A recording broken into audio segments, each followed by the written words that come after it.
Joseph പറയാൻ തന്റെ പ്രായാധിക്യത്തിലേക്ക് എത്തി, താൻ മരിക്കാനുള്ള സമയം അടുത്തിരിക്കുന്നു എന്ന് മനസ്സിലായി. ജോസഫ് പറയുകയാണ്, ഞാൻ മരിക്കാൻ പോകുന്നു, എന്നാൽ ദൈവം നിങ്ങളെ എന്ത് ചെയ്യും?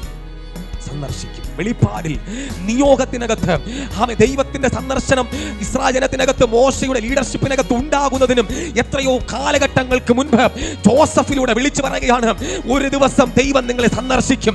ഈ ഈജിപ്തിനകത്ത് നിങ്ങൾ വന്നു, ഗോശൻ ദേശമൊക്കെ അവകാശമായി ലഭിച്ചു. കുറെ കാലങ്ങൾ കഴിയുമ്പോൾ നിങ്ങളെ അറിയാത്ത ഫറവോമാർ ഈ രാജ്യത്തെ ഭരിക്കുവാനിടയാകും, വല്ലാത്ത പ്രതിസന്ധിയൊക്കെ ഉണ്ടാകും. പക്ഷെ ദൈവം നിങ്ങളെ സന്ദർശിക്കുന്ന ഒരു കാലഘട്ടമുണ്ട്. ദൈവം നിങ്ങളെ സന്ദർശിക്കുമ്പോൾ എന്റെ അസ്ഥികളും കൂടെ നിങ്ങൾ പോകുമ്പോൾ എടുത്തുകൊണ്ട് പോകണമെന്ന് ജോസഫ് മരിക്കാൻ പോകുന്നതിന് മുൻപ് അവൻ തന്റെ സഹോദരങ്ങളെ വിളിച്ച് വെളിപ്പാടിൽ നിയോഗത്തിൽ വിളിച്ചു പറഞ്ഞുവെങ്കിൽ ഇന്ന് പകൽ ദൂത് കൈമാറാം. നിന്റെ കുടുംബത്തിന്റെ മേലും ദൈവത്തിന്റെ സന്ദർശനം വെളിപ്പെടുന്ന ഒരു സമയമുണ്ട്. ഹല്ലേലൂയ.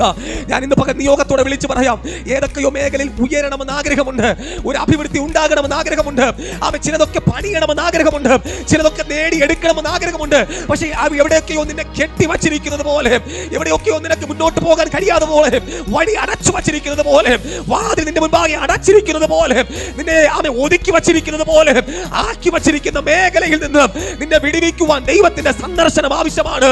ഇസ്രായേൽ ജനത്തെ മിസ്രൈമിൽ നിന്ന് ദൈവത്തിന്റെ സന്ദർശനത്തെ ദൈവം അയച്ച് ദൈവം വിടുവിച്ച് പുറത്തു കൊണ്ടുവന്നുവെങ്കിൽ നിന്റെ കുടുംബത്തെ ഒതുക്കി വച്ചിരിക്കുന്ന ചില പൈശാചിക ശക്തികളെ, ചില അന്ധകാരത്തിന്റെ നുഖങ്ങളെ, ചില പാരമ്പര്യ ശക്തികളെ, ചില പാരമ്പര്യ ശാപങ്ങളെ സ്വർഗം പൊട്ടിച്ചു കളയുന്ന ഒരു സമയമുണ്ട്.